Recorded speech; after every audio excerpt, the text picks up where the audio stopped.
අයිබෝන් ඉතාමත්ම සාදරයෙන් මේ ගුණවන්තයා YouTube නාලිකාවට ඔයාලා සියලු දෙනාම පිළිගන්නවා.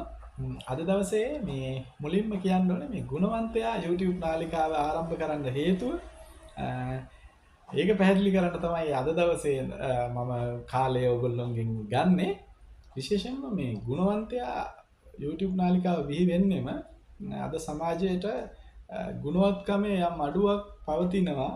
ඒ අඩුව ඌනපූර්ණය පුරවැසියෙක් විදිහට කොහොමද මේ සමාජයට මම දායක කරන්න කියන හැඟීමෙන් තමයි ඒ කියන පරම වීදුරු හැඟීමෙන්ම තමයි ගුණවන්තයා YouTube නාලිකාව නිර්මාණය වෙන්නේ.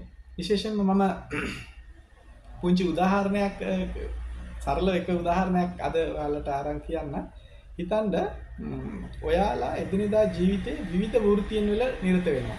සමාජයේ අපිට වෘත්තිමය විදිහට ඉහළට යන්න ඒකට අපිට ආර්ථික වශයෙන් ආදායමක් ගන්න විවිධ නාලිකා විවිධ මාධ්‍ය ඔස්සේ නිරන්තර මොටිවේෂන් දකින්න පුළුවන්.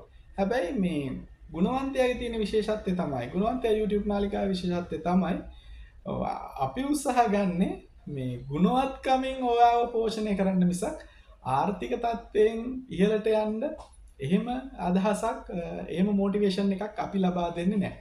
අපිට පුළුවන් සමාජයේ පහළම ආර්ථික ස්තරයේ සිට සමාජයේ ඉහළම ආර්ථික ස්තරයේ ඉන්න අයගේ මානසික මට්ටම නිර්වුල් ලෙස ගුණවත්කමින් පුරවන්න තමයි අපේ අපේක්ෂාව.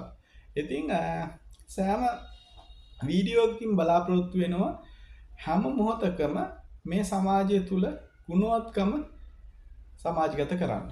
ඒ පරම චේතනාවෙන් තමයි ගුණවන්තයා YouTube නාලිකාව අපි ආරම්භ කරේ.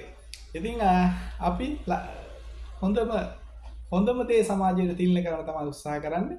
ඊළඟ වීඩියෝ එකෙන් අපි හමුවෙමු. ඉතින් ඔයාට හිතෙනවා නම් ගුණවන්තයා YouTube නාලිකාව හොඳයි. ඒකෙන් ඔයාට දෙයක් ගන්න පුළුවන්. ඒකෙන් මේක හරවත් දෙයක්. එයාගේ ජීවිතයට දායක කරගන්න පුළුවන් පුරුද්දක් මේ ගුණවන්තයාගේ යම් මොන හරි පුරුද්දක් ඉගෙන ගන්න පුළුවන් යහපත් පුරුද්දක් කියලා හිතෙනවා නම් අපේ නාලිකාව සබ්ස්ක්‍රයිබ් කරන්න. සියලු දෙනාටම ආයුෂ බොහෝ වේවා කියලා ප්‍රාර්ථනා කරමින් ඊළඟ වීඩියෝ එකෙන් හමු වෙමු. එහෙනම් ගිහින් එන්න.